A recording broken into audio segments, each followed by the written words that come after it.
Hello there, dear friends, and welcome once again to the Relaxed Fantasy Review. Today, we're going to be discussing a subclass of the Wizard, straight out of Tasha's Cauldron of Everything. It actually appeared in other books before that, but it was written in Tasha's as its final form, if you will, and some call it the greatest type of wizard out there, the Bladesinger. Bladesingers are arguably the ultimate Gish. They are spell and sword personified because they take the amazing magical prowess of the wizard, which is all of their spell selections, their spell progression, and then they throw in a good amount of tankiness and weapon damage and all that good stuff. Starting at level 2, when you choose Blade Singing as your subclass, you get training in War and Song, where you get light armor proficiency. Normally wizards start with none, and you'd get to choose a single one-handed melee weapon. It can be a sword, the long sword is the classic pick, but it could also be an axe or any other weapon that is a single-handed weapon. And then you also get proficiency in the performance skill, which is a bit of a ribbon feature. This is all good stuff. It'd be nice if you got all martial weapons, but you just get the one. Very swords barred in that respect. But this is still good stuff. I say 8 out of 10 because this is taking the wizard who just has, staves and daggers and gives them a real weapon. And light armor proficiency to boot. But the other thing you get at level 2 is the reason we're all here, and that is Blade Song. Blade Song is the main feature of the Blade Singer, and it is a state of being. It is a state you activate as a bonus action, lasts for 1 minute, so this is a combat only thing. And, well, for the most part. And when you enter Blade Song, you get a couple benefits. First of all, your intelligence modifier is added to your armor class. So your intelligence modifier is going to be your main stat as a wizard. And even if you were to power game this, you're going to have a 3 or 4 intelligence and probably a 2 or 3 dexterity. You add that on top of studded leather armor, which you can probably get, and your AC goes from like the 12 or 13 you'd normally see out of a wizard, maybe 14 with mage armor, all the way up to like 18 or 19. You're getting some pretty decent AC numbers that rival heavy armor at this point. You also get a 10 feet added to your walking speed, so you're faster now. Advantage on your acrobatics checks, if that comes up.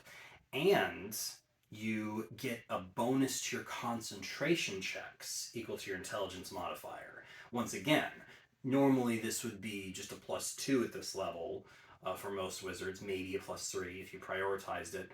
But now you get to add another +3 or 4 to it from your intelligence. So right away you're dealing with some solid numbers in concentration, speed, and AC. Blade Song is limited to the point where you can't use it if you're wearing medium armor, heavy armor, using shields, which you're not proficient in unless you get it from a racial benefit anyway. You also can't, it literally says if you attack with a weapon with 2 hands. So even if you're using a longsword, if you grab it as a versatile weapon, that ends Blade Song. Just by the way this is worded. So you have to stick with one-handed weapons. But still, it's a great feature which makes a wizard very, very tanky. And I give the extra proficiencies 8 out of 10, and I give Blade Song 10 out of 10. You really can't go wrong with Blade Song. Then at level 6, you get the extra attack feature, which works like the normal extra attack feature in that you get to make 2 attacks, like most other combat-focused classes. But you get one little extra thing, and that is that you can replace one of the attacks with a cantrip. The popular thing to do with this is to attack and then use your cantrip to cast Booming Blade or Green Flame Blade, one of the melee attack style cantrips. That way, you can bypass the fact that Booming Blade and Green Flame Blade don't benefit from extra attack normally because they aren't the attack action.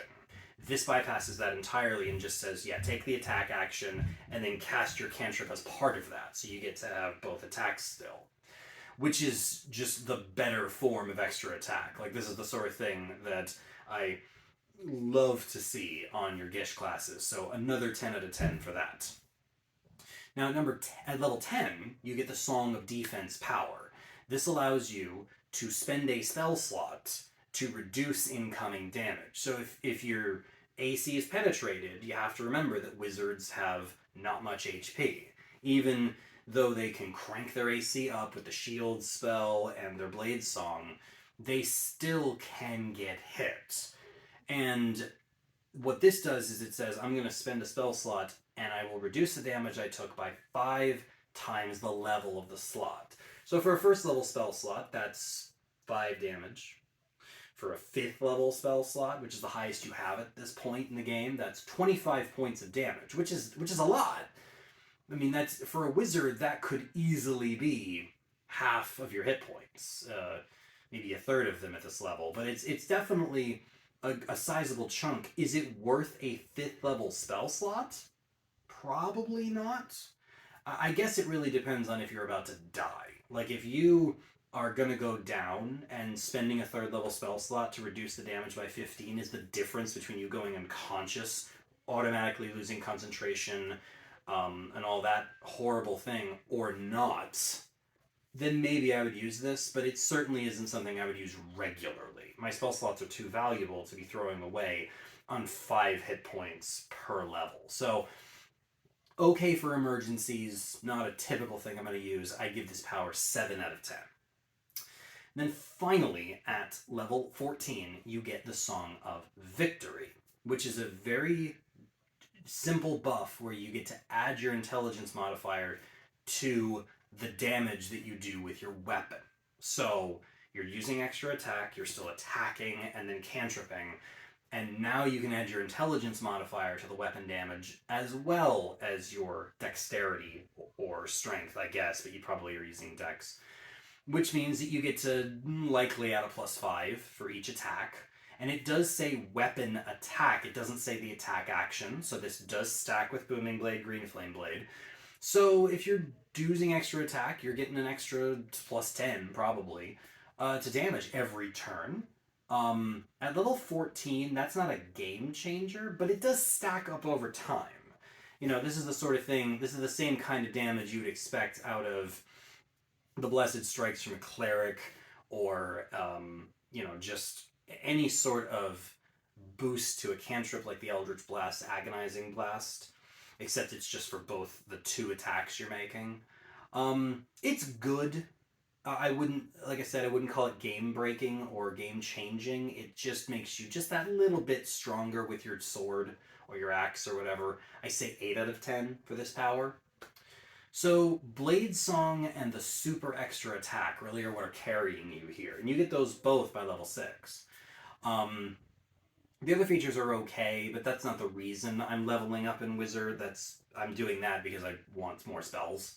But all in all, I still say the Bladesinger's phenomenal. It meets a niche in the game, and in my opinion, based on the merit of Blade Song and the Wizard's spell list, I would call the Bladesinger the best Gish in the game.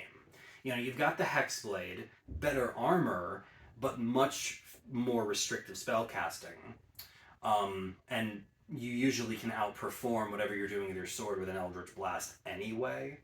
And then you've got things like the Bards and the Clerics and the Eldritch Knights, all of which are okay, but they can't crank their AC the way the Bladesinger can.